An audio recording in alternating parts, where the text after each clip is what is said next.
these Bibles, if you read them really good and thorough, you're going to start to understand cause and effect.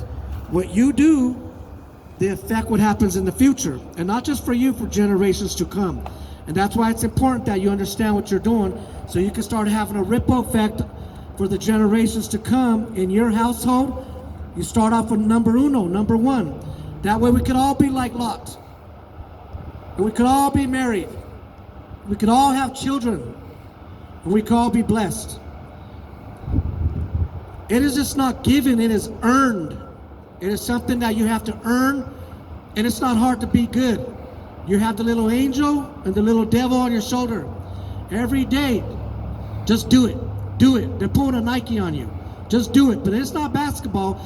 Do it because I want to own you now. I want to own you to sin. I want to own you to bondage. And I want to torment you in hell. I want to burn you, crisp you, fry you.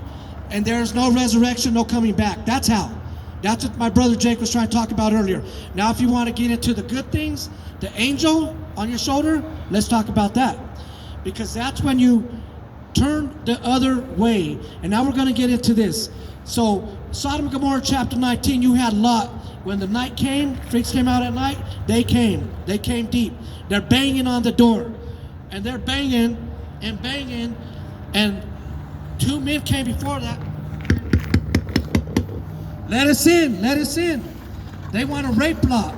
This man, this godly man, they wanted to rape him. They wanted to steal everything that he has, his faith, his soul, and condemn him and take him to hell. And let me explain something. There was two godly men who came before the night.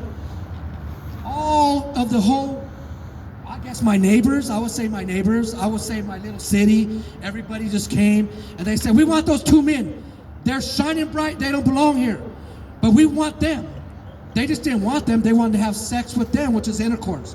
They wanted to do some bad things to them, these godly men. And what happened from that point on? I'm going to tell you what happened. Lot did not know they were angels, but God sent them there. And he put his hand out and he blinded them. These angels blinded them. Excuse me, let me back up. He blinded, these angels blinded all these people that were banging, trying to bring them into sin, and close that door on them. And they told Lot, we were sent from God. These two angels, they turned out to be angels. And what ended up happening was that he was under instructions. We came, you get your loved ones, your sons, your daughters, your wife, and you guys run for your lives and you do not turn back. But that's where we neglect, that's where we fail, because we all turn back. I like the gangbanging life, that's what you're gonna get. I like the dope, we love it. I like the money, I like the hustle, I like the adrenaline, I like the entertainment. What you don't like is when you're sitting in a penitentiary and you don't get not one wheeler, not one letter. What you don't like is you lose it all. Your friends become people such as prisoners. Your numbers, 291-47013, that's your new name. Welcome to your new street name in the joint. And they can still call you whatever they want because they're all watered down now. There are no real penitentiaries no more, no real jails. You got cameras in every corner. It ain't like the old school. You know what time it is when you walk in there now. Everybody knows your business because they got informants. They're informing it on you because they don't want a leader in there from the streets. They're going to break you and they're going to give you a life sentence. 3 strikes, you're out. Now let's back. I'm going ahead a little bit of myself, but back to Sodom and Gomorrah. You run for your life and don't look back.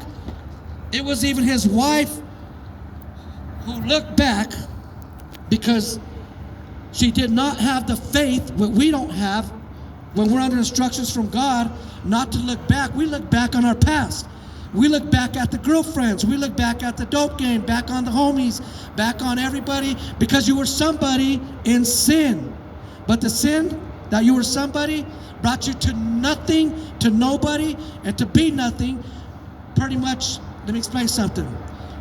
You're still under a denial, a lost front of acceptance of your own mind that you're somebody, because you're nobody. In order to be somebody, you have to be one of the sons of God. You have to do the work here, and it is hard. It's not easy. It is very, very hard. It is a struggle.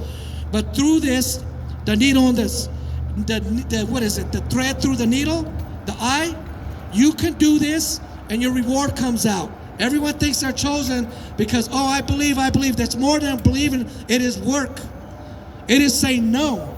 I say no. I say no to this sin now. Because if you don't say no, when you're over here in the ICE room and they're bringing you back to life, they're resuscitating you. God's giving you another chance as He's